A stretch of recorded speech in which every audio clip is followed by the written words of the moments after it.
Good morning, everyone, and thank you all for joining us today for this Arctic Circle webinar entitled Greenland and Iceland Arctic Research Strategies and Cooperation. My name is Pétur Ásgeirsson, and I will be your moderator for this hour-long session. I am currently the Arctic Ambassador of Iceland and Iceland's Senior Arctic Official with the Arctic Council. Until I took up my current position in August last year, I was Ambassador to Canada, and from 2013 to 2017, I was Iceland's first Consul General in Nuuk. Under my current position in the Ministry for Foreign Affairs, I am responsible for the bilateral relationship with Greenland, which means that I am responsible for working on the implementation of the Icelandic government policy of increasing cooperation with our Greenlandic neighbors. This work is based on several decisions made by the Parliament, the government, and the Minister for Foreign Affairs of Iceland in cooperation with the Minister for Foreign Affairs of Greenland. You will, during the next hour, hear more about the foundations of this work, the implementations of these policies from our speakers. Before I give the word to our first speaker, I want to emphasize how pleased the Ministry is with the new Memorandum of Understanding between the Icelandic Centre for Research and the Greenland Research Council. This cooperation is completely in line with the government's policy and will without doubt be of great benefit to both Iceland and Greenland. Finally, I want to mention that we will have a, hopefully 20-minute Q&A session towards the end, and I ask you to post your questions in the Q&A box, which you will find at the bottom of your screen. And I ask you to please keep your questions clear and concise, and we will try to get to as many of them as possible. It is now my pleasure to introduce our first speaker today, the Greenlandic representative to Iceland, Tove Søvndahl Gant, who will address scientific cooperation with Iceland from a Greenlandic perspective. Tove, the floor is yours. Thank you very much, Pétur. And I also wish to thank the Icelandic Arctic Cooperation Network, the Icelandic Centre for Research, Rannís, and the Greenland Research Council for inviting me to this important webinar on Greenland and Iceland's Arctic research strategies and cooperation. This is indeed a very timely event to discuss ways to build closer cooperation between the research communities of Iceland and Greenland.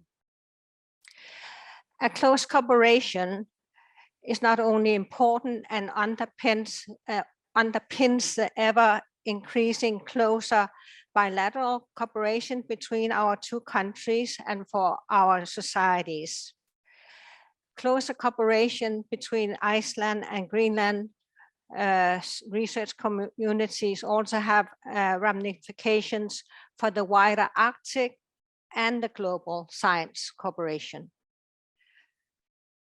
Though the population of Iceland is about 6 to 7 times larger than that of Greenland, both our countries are tiny countries by global scale. Though both our countries are relatively affluent societies, the resources available for science, education, and activities are relatively small. This requires the prioritization of the resources, very careful prioritization of our resources, to get the most out of the meager resources through close and complementary cooperation between our science communities. But it also requires a strong prioritization of which research topics to focus on. Indeed, there are a number of difficult balancing acts that has to be made.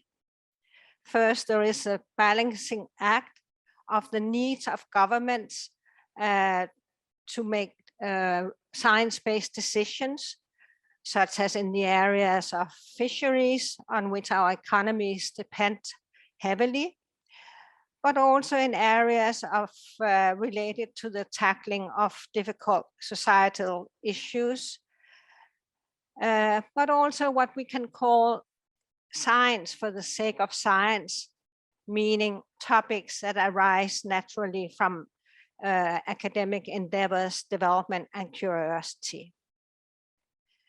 A very important aspect is also to respect or honor the obligation to ensure the diffusion of science, an obligation that is also provided for by the International Covenant on Economic, Social, and Cultural Rights, and related to the right for everyone's right to enjoy the benefits of scientific progress and its application.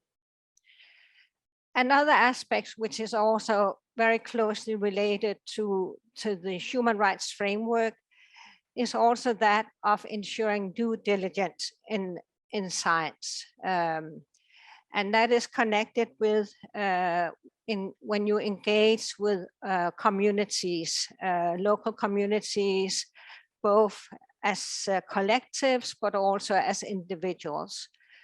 And that, of course, requires that due diligence is exerted so that the rights of both the individuals and the rights at community levels are being respected by the science communities.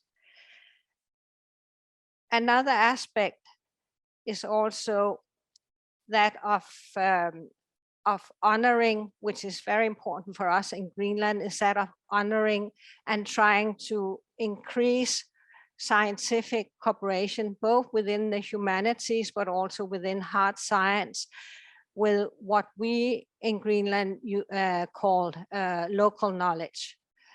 Internationally, this is often referred to as the indigenous knowledge, whereas we in Greenland more and more call it local knowledge, reflecting the vast expanses of our geography and the very isolated communities which occupy certain geographic areas, which also has an effect on what their local knowledge actually is. So indeed, there are a number of balancing acts that US scientists have to meet. And I hope that this webinar will also help shed lights on these balancing acts that you all need to have. And we very much, from the point of view of the Greenland government, this is a discussion and a debate that we very much welcome and that we look forward to follow. So thank you.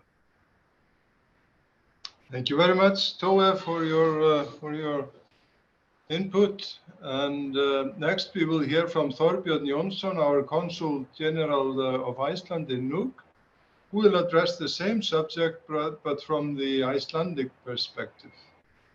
Thorbjørn, the floor is yours. Good morning, everyone. My name is Thorbjørn Jónsson, and I'm the Icelandic Consul General in Nuuk, like Peter said, where I have been for the past 3 years. I would like to thank the organizers of this Arctic Circle webcast session on Greenland and Iceland, Arctic Research Strategies and Cooperation for the opportunity given to me to chime in with a few words on the Icelandic perspective. Last year, the Icelandic Parliament adopted 2 resolutions related to the subject.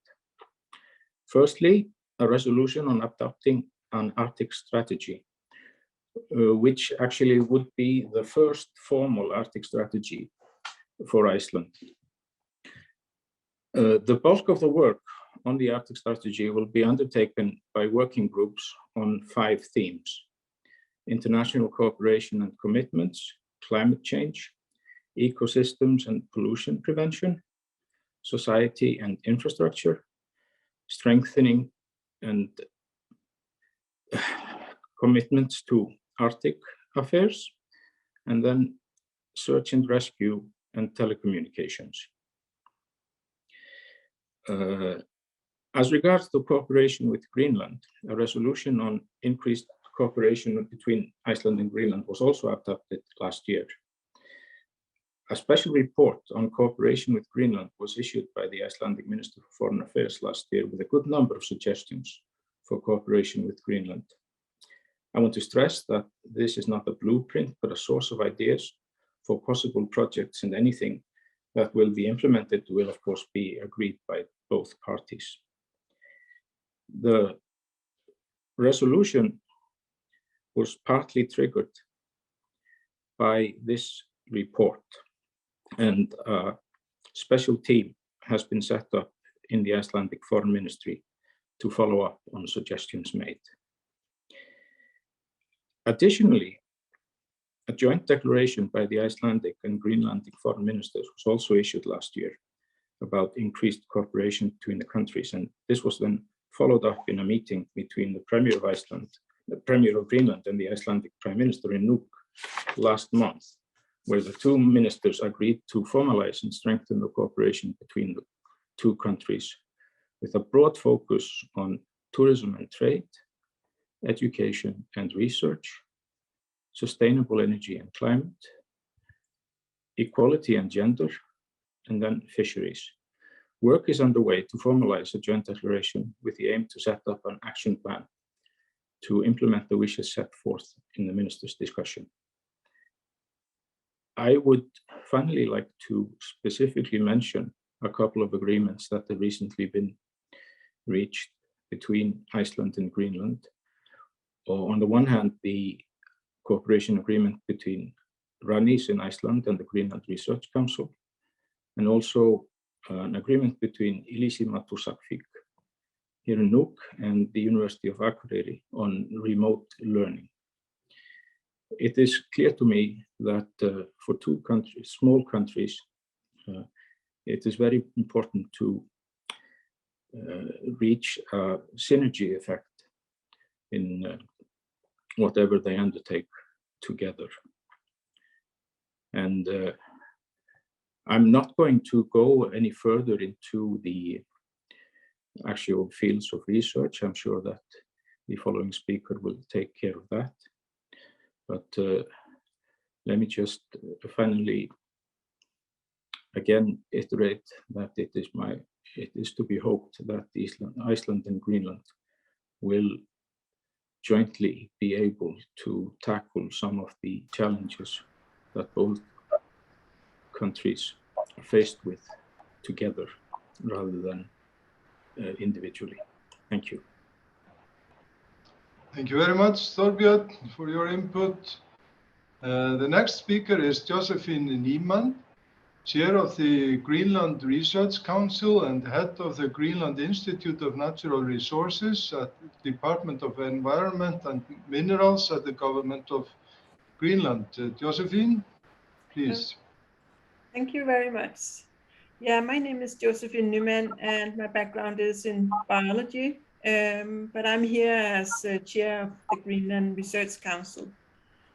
And as a research council, of course, we must facilitate research within Greenland, but of course also facilitate research collaboration. And there's just so many opportunities to increase the research collaboration with Iceland. And I'm happy to say that we are on the right track now with our memorandum of understanding. And of course, what we already have heard about this signing of agreement between the government of Iceland and Greenland.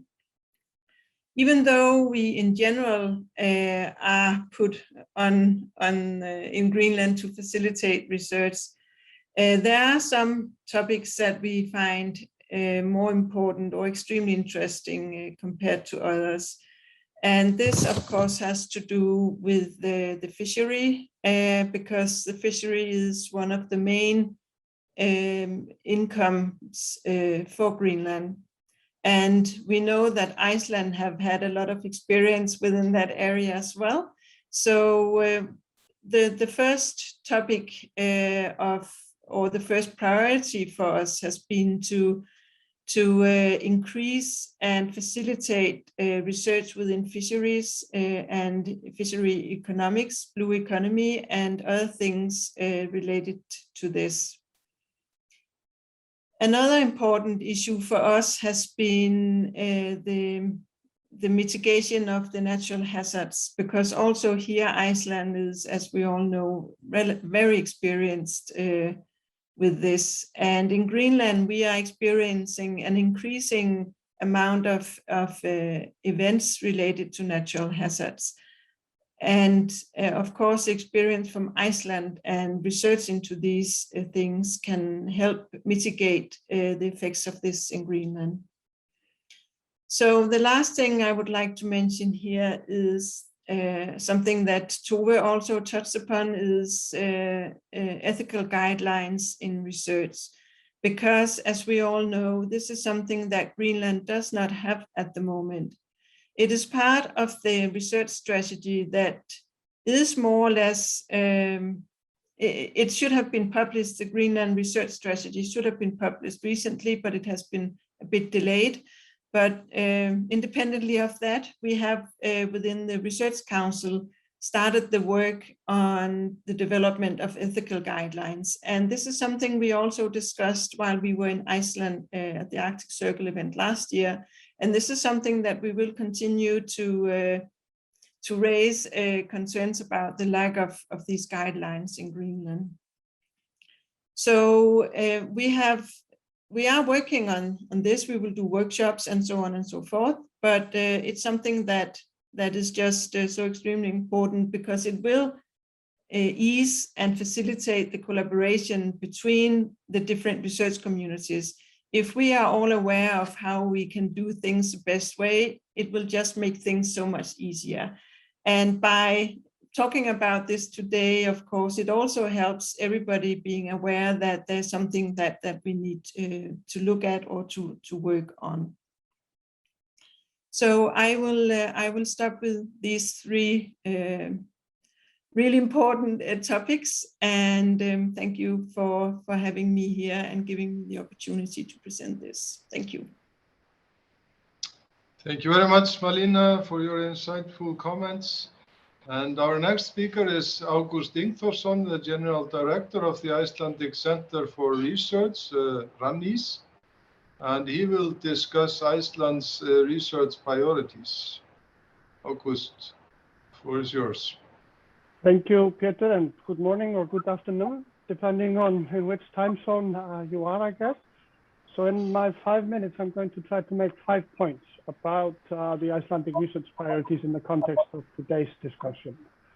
The first point I want to make is on policy.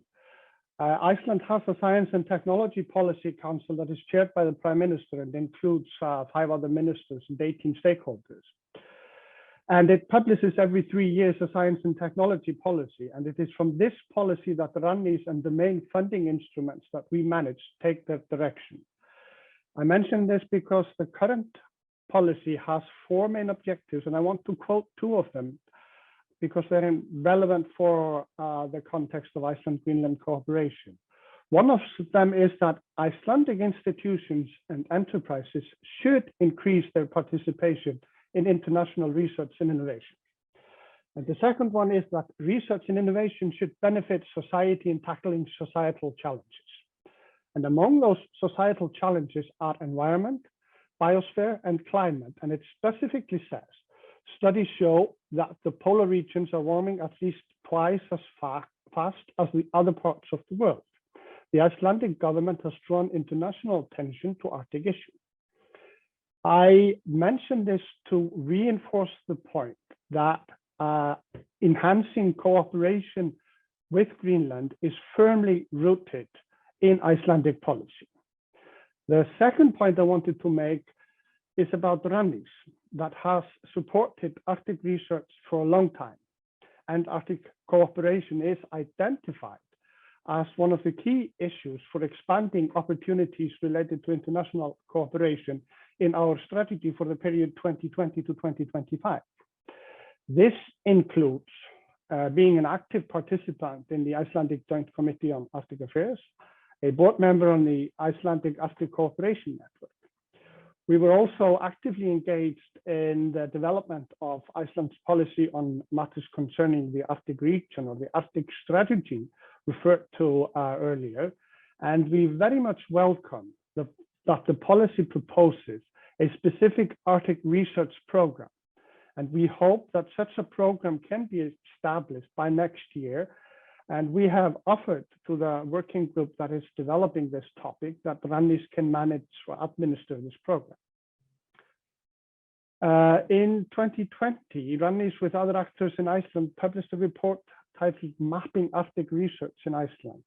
My third point relates to the main finding of the report, which was that while access to strong competitive research funds is highly important and necessary for Arctic scientists, it is not sufficient. For Arctic research seeking knowledge on rapid natural and societal changes, comprehensive and consistent monitoring and observation is needed to create time series of events and observations. So research institutes and their infrastructures have an essential role in observation and in monitoring, and they cannot rely only on short-term research funding for this kind of a long-term mission. And this leads directly to my fourth point, that international cooperation is essential, not least for the long-term monitoring and development of policy guidance. Rannís represents the Icelandic science community in various international Arctic science platforms in bilateral cooperation with other countries. Iceland was a founding member of the International Arctic Science Committee in 1990, and we have and will continue to play an important role here, including hosting the IASC Secretariat in Akureyri until at least 2026. I would also like to mention European cooperation, which has been very important for Icelandic researchers for nearly 30 years and has increasingly contributed to Arctic research. Rannís is on the executive committee of the European Polar Board and participates in the EU PolarNet project, which contributes to research prioritization and research optimization. During the last 7-year framework program, Horizon 2020, there were 18 projects with 31 participants from Iceland that received support from the program to the amount of 7.3 million euros. Now, we strongly believe that this will increase in the current Horizon Europe program. And this leads me to the fifth and final point, which is our cooperation with Greenland, which I hope, I trust, that will in future include active joint participation in Horizon Europe funded projects. We at Rannís are very happy to have signed a memorandum of understanding with the Greenland Research Council earlier this year. And our discussions last fall showcased that there are ample opportunities for institutional cooperation between Greenlandic and Icelandic organizations. Now, this includes the field mentioned by my colleague, Josephine, earlier, such as sustainable development, climate adaptation and mitigation, marine research, environmental monitoring, and common societal challenges, to name a few of the priorities for our collaboration over the coming years. So we very much look forward to a fruitful discussion in our joint workshop in Nuuk on the 25th and 26th of August, as well as during the Arctic Circle Greenland Forum that follows in August.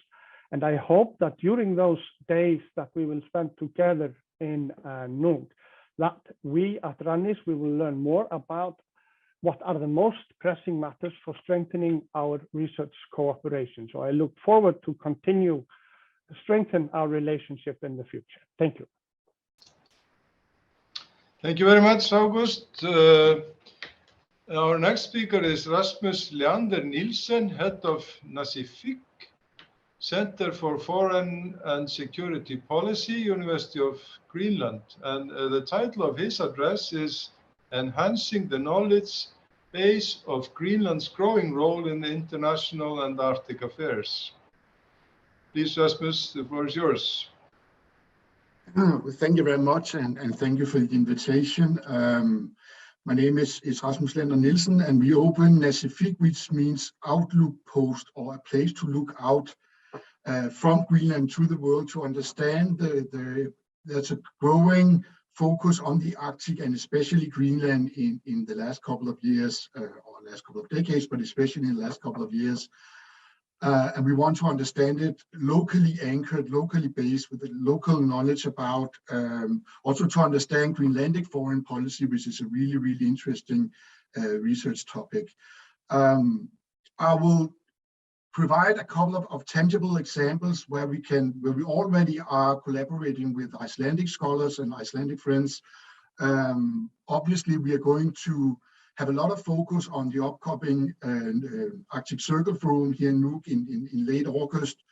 We're going to the assembly in Reykjavik in October, collaborating not only with Icelandic scholars, but also with Canadian and American and European scholars as well.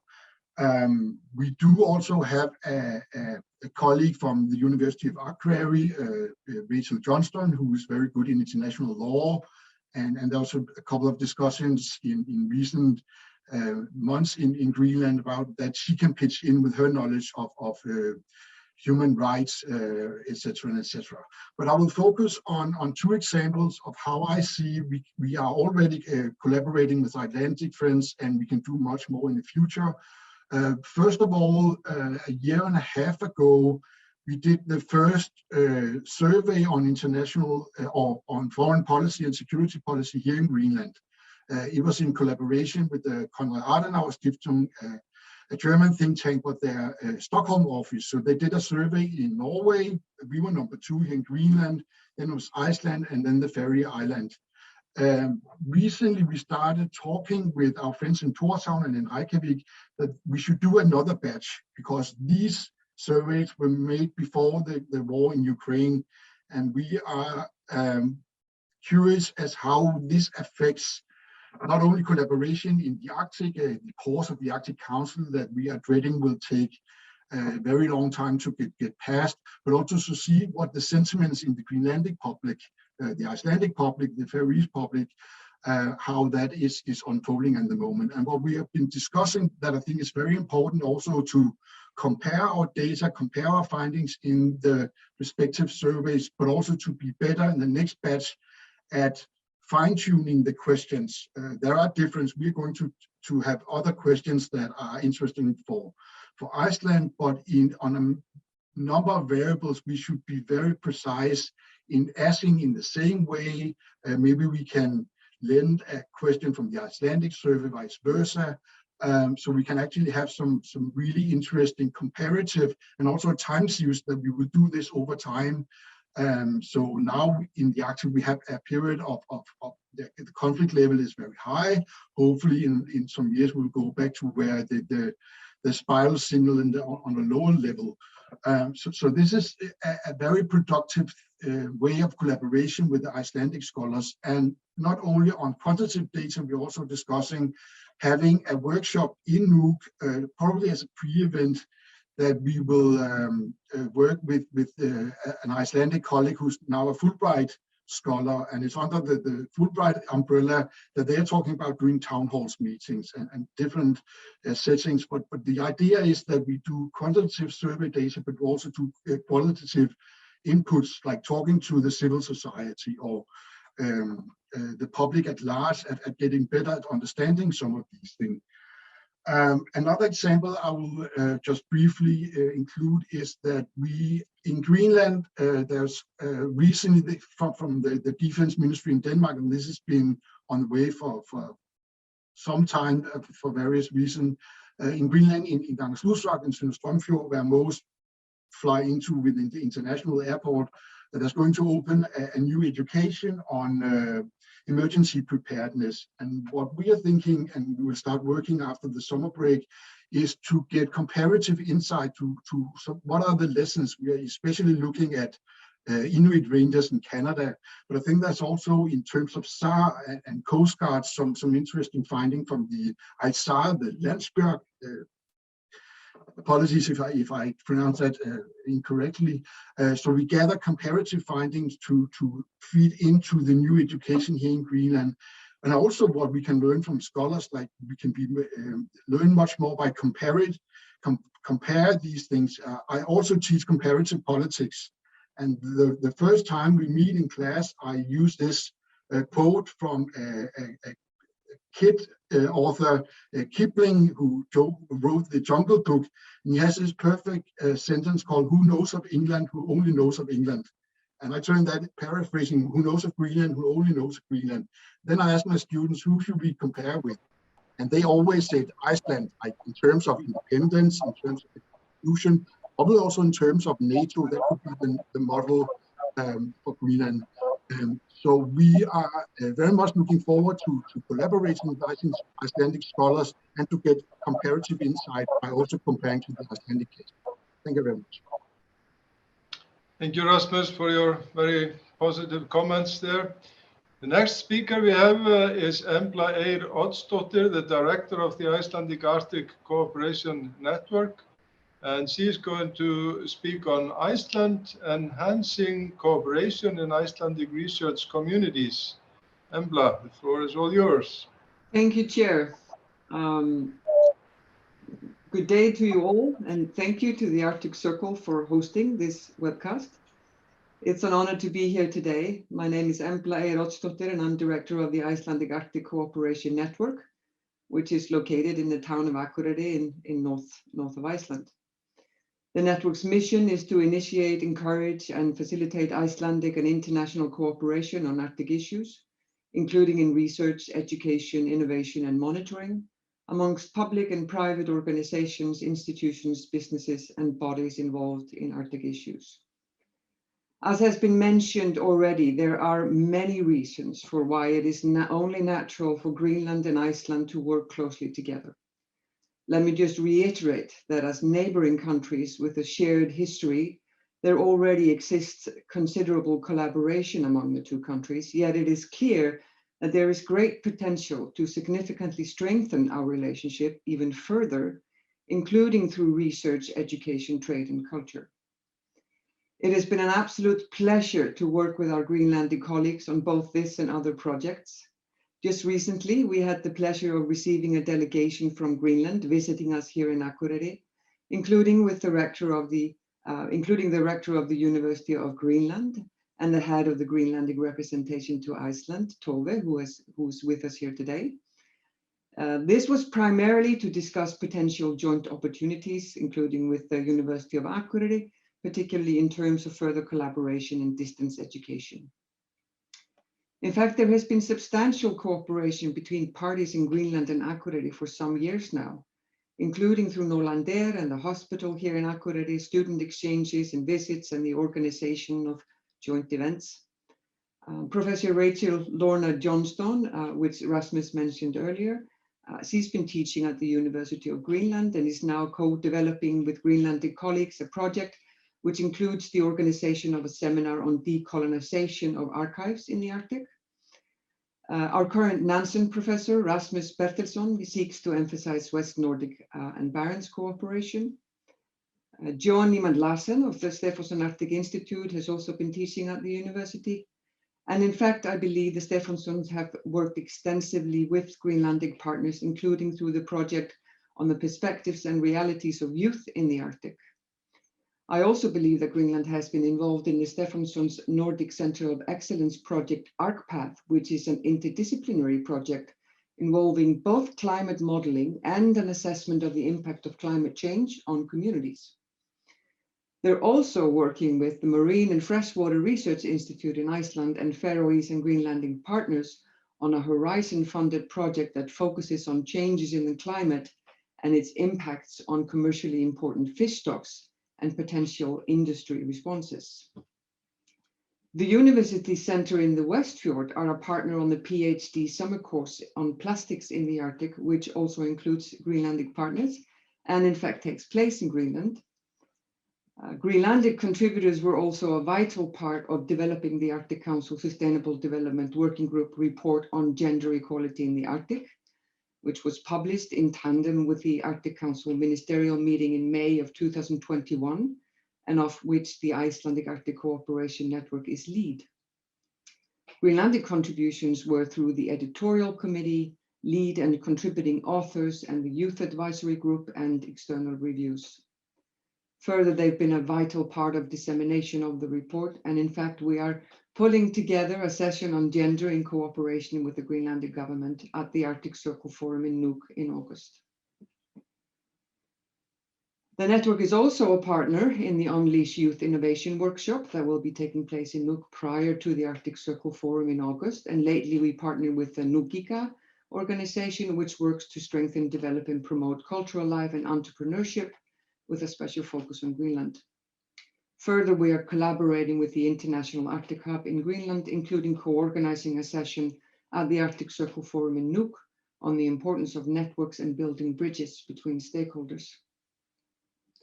These are just a few examples, and I could go on for quite a while, but I don't think Peter would appreciate me ranting on.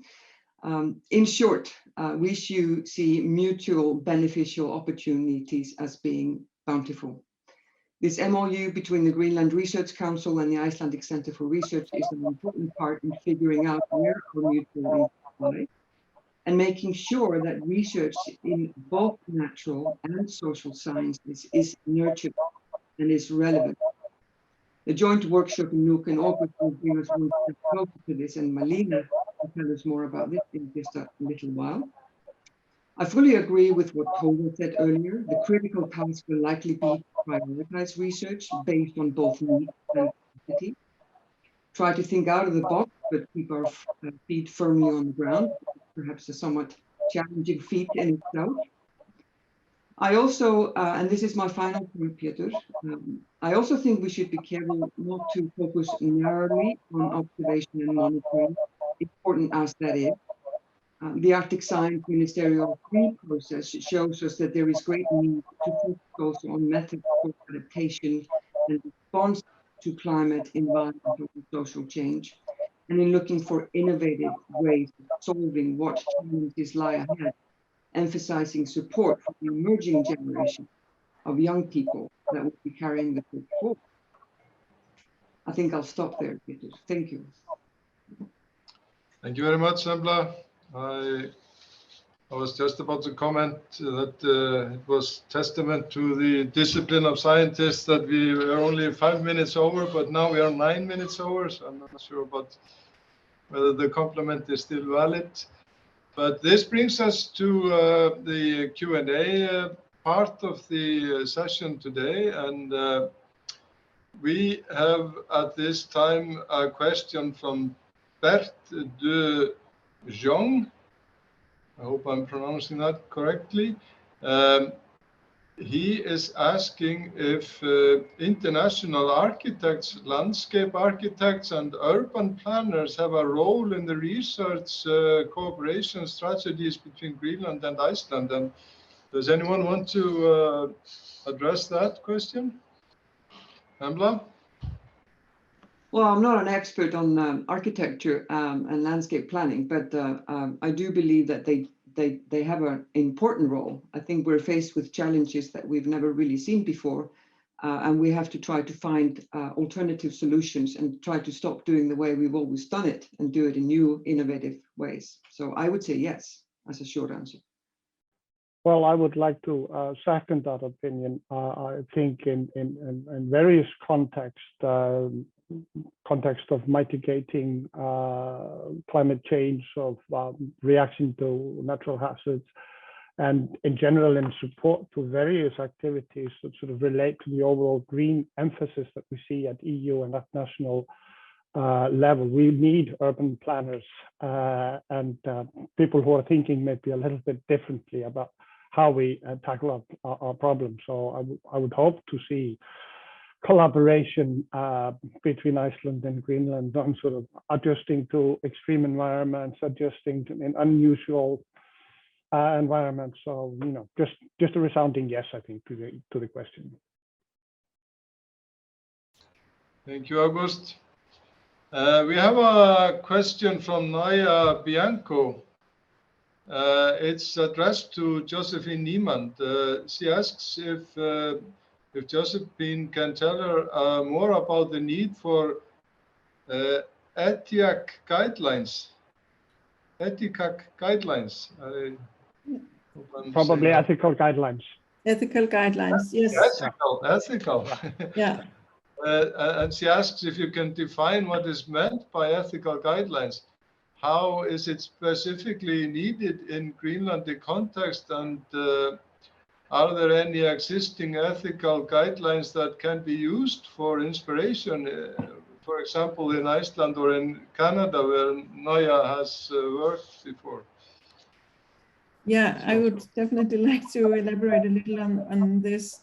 Ethical guidelines in relation to research is something, it's a guideline that will guide all researchers from abroad, but also within Greenland, to engage with local communities in a way that makes sense for both the scientists and the local community. As it is now, we don't have these guidelines that can help and aid researchers on how to reach out to people and collaborate on research-related questions. So it has to do with how researchers should behave when they conduct their research with other researchers, as well as with local communities, people who they would like to talk about whatever topic they're interested in. And as we don't have any official guidelines in Greenland, we of course always look somewhere else to be inspired, or to something that can guide in the present situation. And there are guidelines in Alaska, Canada, and everywhere else but in Greenland. So also the National Science Foundation, for example, they have developed a set of guidelines for their researchers when they conduct research in the Arctic. And just recently, I think it's only a few days ago, ICC released a report on this issue as well. So there are somewhere to look at the moment, but as it has to do with local communities, it is really important that they are developed to the Greenland perspective in the Greenland context, because Greenland is different. We are different from Alaska, Canada, and from Iceland and from Europe. So we need our own guidelines. And as I said earlier, I think we are working on these, but it will take some time to have the full set of guidelines ready. It will take some years to have this. And until then, we will definitely ask people to be inspired from existing guidelines from different places. I hope that is enough for Naya to. Thank you very much, Josephine. Does anyone else want to comment on this question? Well, if not, then there's a question here. It says extensive scientific research is currently going on in Iceland and Greenland. How do you ensure that research benefits the society, and how do you engage society in the research? And I throw that out to the panel. Well, I mean, I can only really speak from our experience here, both through the project on gender equality in the Arctic and now in the current engagement process for suggestions for implementation plan for the Icelandic Arctic policy.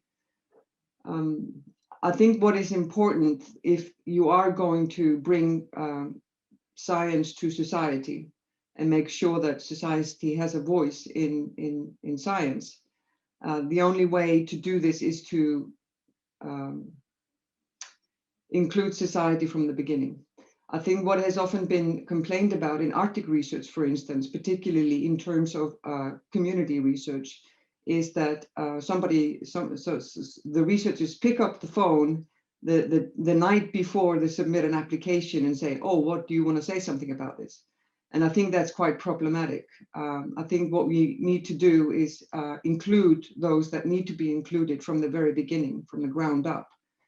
Otherwise, it's just an add-on and becomes of little added value. Yeah, I would like to comment a little bit on this as well, if that is okay.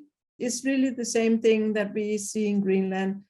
When we are approached by researchers from outside, until recently, in many cases, it has just been, like Embla said, it has been an add-on and not a real true collaboration.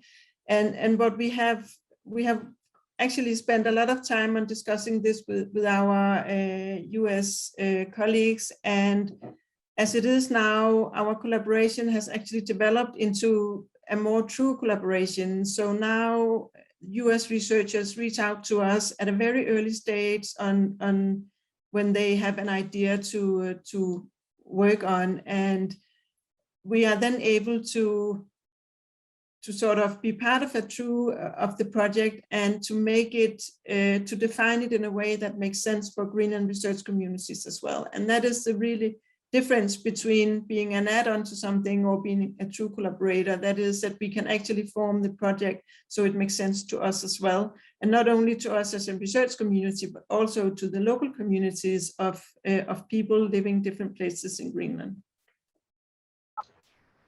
Rasmus? and then August.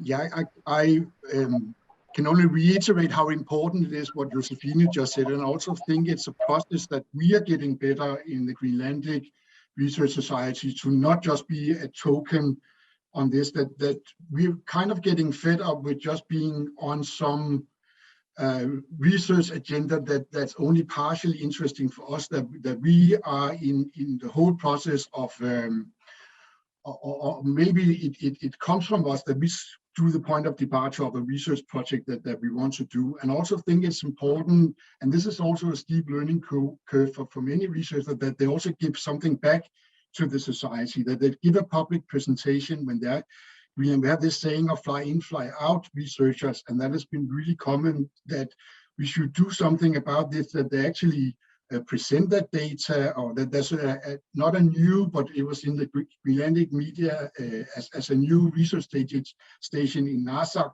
down with the uranium mine that's been in the international media quite often, that you're more than welcome to stay, but you have to give something back. You have to do a presentation.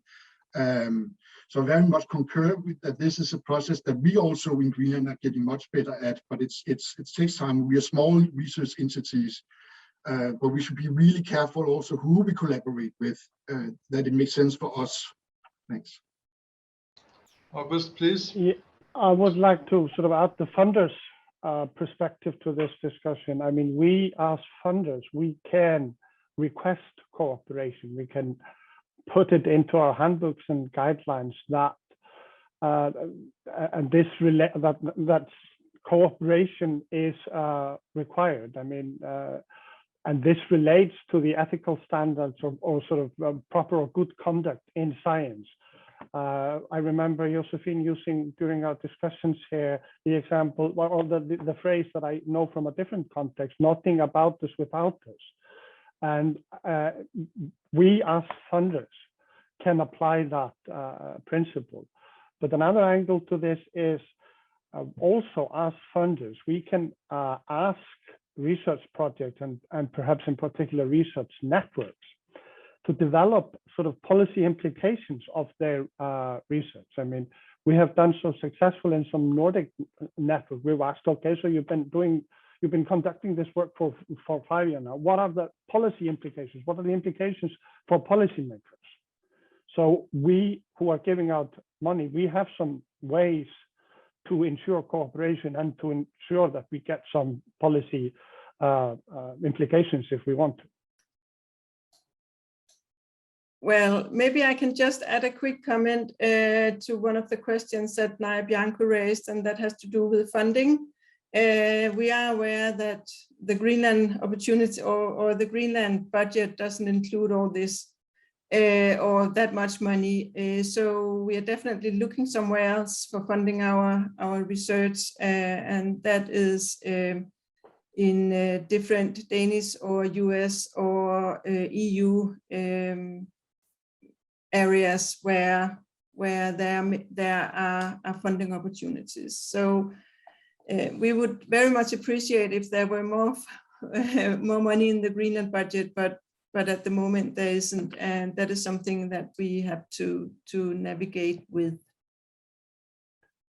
I can maybe add on to that. I mean, this is one area where I think collaboration between Rannís and Greenland Research Council will have some concrete outcomes, I think, because I am very committed to participation in European cooperation, and has done it has been very important for Iceland, and it was very important, you know, in particular, sort of, you know, 10, 15 years ago. So part of our collaboration is to sort of empower the Greenland Research Council, both sort of with getting better acquainted to and to facilitate more engagement in European cooperation, and that will hopefully bring some funding along with it. Thank you, August. It's now 5 minutes to 12, and we have come to the end of the Q&A session, and I will now give the floor to Malina Jensen, Secretary of the Greenland Research Council. Malina, if you please. Yeah, thank you. So just as a final advertisement of some of the activities that we've planned through the new cooperation between the Greenland Research Council and Rannís, I just want to draw your attention to this workshop that has been mentioned that will be held as a pre-event of the Arctic Circle Greenland Forum. And the workshop is from the 25th through the 26th of August, where the Greenland Forum is from the 27th. So it's an invitation for both the Greenland and Iceland research communities and largely stakeholders within education and innovation business as well, to come together and to share an exploratory platform where research priorities can be presented, and we can facilitate discussions around the possibilities for collaboration and synergy, and then also to explore the available funding opportunities. So the workshop will be focused around 3 thematic sessions, one on climate change and sustainable development, and second on fisheries and the blue economy, and third on geopolitics and security policy studies. And then overall, our focus will also be to facilitate on not just specific for collaborative research projects, but for institutional cooperation. And so we've just opened registration Friday. It is available on the Greenland Research Council website and also Rannís' website. And we are inviting abstracts for presentations, and the deadline is July 1st. We also, just to add some practical information regarding the registration, is that we have a more upcoming deadline, June 16th. If you require a hotel reservation, we've made a block booking for those coming to Nuuk, so to ensure that we can accommodate you.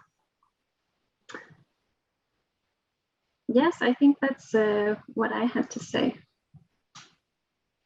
Thank you very much, Malina. And that brings us to the end of our webinar. I want to thank all the speakers who have shared their views and their knowledge here today, and also all of you who have attended and taken part in the discussions and sent us questions.